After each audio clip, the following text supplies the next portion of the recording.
Well, there's been a massive transfer of wealth. There's no question that this has been a Robin Hood in reverse, where a lot of people aspiring to the middle class, a lot of minorities, got into these liar's loans and got fleeced. But in the broader sense, the entire taxpayer got fleeced because all this private debt was turned into public debt. The taxpayer gets left holding the bag with all these toxic assets. The people who created this casino, manufactured their own chips, gamed the system to the stratosphere.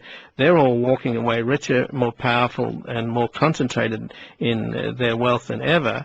And the United States Treasury, of course, is pouring money out the door trying to stimulate the economy. And I get your argument that maybe in the course of all this, we've depleted our economic seed corn, and that we're not going to have the ability to invest in a new American future, going green, new technology, all the things that Obama talked about in his campaign. Well, that's a big part of it, Ian. And you say that the Treasury is spending money. Well, it's printing money, but a lot of what's being spent is borrowed money. We're borrowing from China, we're borrowing from Japan and Taiwan and South Korea, so we're building up massive debt.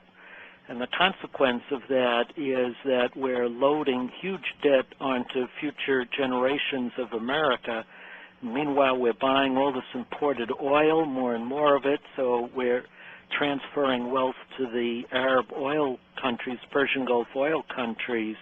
So you combine all of this, and there's a net outflow of wealth from the United States to the rest of the world that is contributing to the decline of American power, alongside the other things that you're saying, that will have a very long-term effect as these other countries grow in economic might, especially China, and its economy grows even faster relative to ours.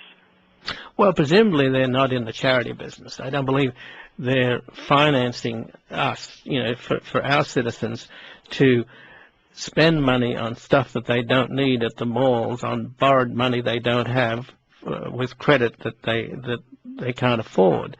And somehow the Chinese are out there funding this spree that we're on. Doesn't make a lot of sense, because this is what I'm most concerned about, Michael Klare, is a future where the United States has lost all of its moral authority and it's no longer the superpower. China, doesn't care. In Africa, it deals with the worst people. Not that we haven't been doing that in the past, but they're the ones that support the genocidal regime in Sudan, the murderous generals in Burma, the oil billionaire that's stealing the Equatorial Guinea blind, et cetera, et cetera. So that's, to me, that's. I'm not looking forward to Chinese hegemony, shall I say?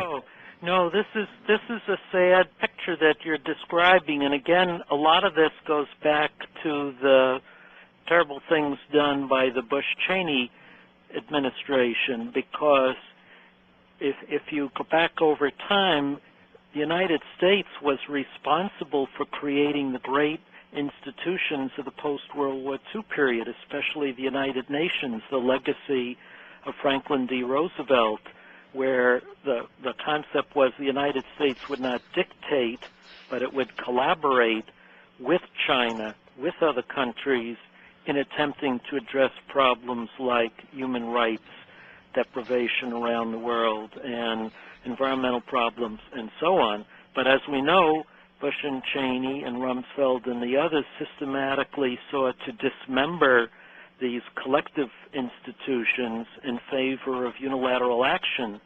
So now, as we face the problems you describe, we don't have that to fall back on, and as you say, we can't turn to China and expect that China is going to take over and be a leader for human rights and for global warming and the other problems we face today. You're absolutely right.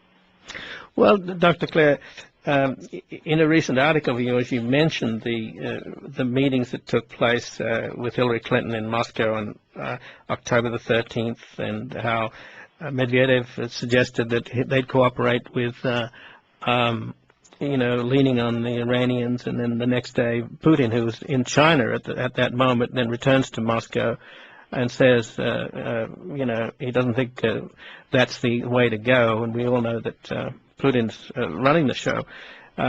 It leads me to wonder whether we're really that naive. I mean, do we think that for 1 minute that Russia wants Iran to be anything but a pariah state? They don't want Iran to join the West and become a part of the community of nations, because the minute that happens, Iran will start selling its gas through the pipelines that exist into Turkey and competing with Gazprom. And as far as Putin's concerned, what's good for Gazprom is good for Russia. I think you hit the nail on the head there, yes.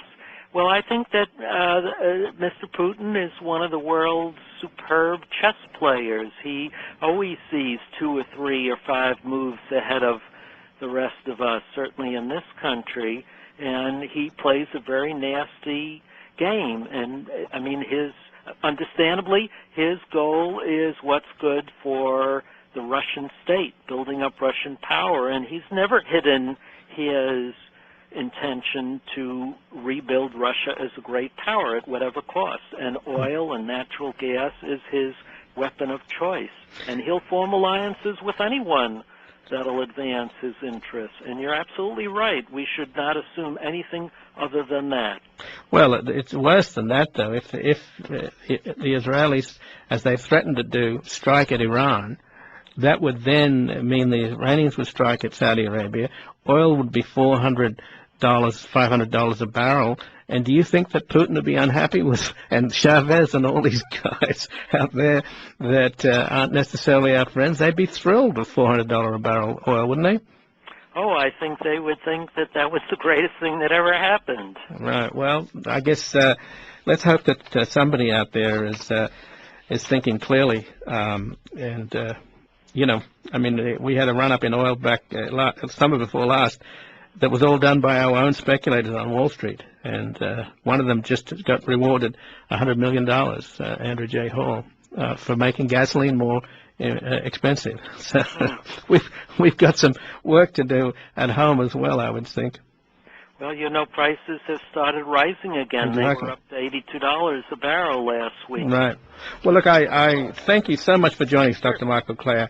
Again, the author of Rising Power, Shrinking Planet, and the New Geopolitics of Energy.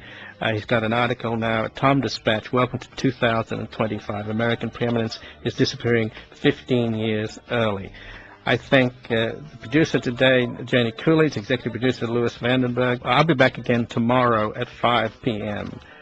With another daily briefing. Bye for now.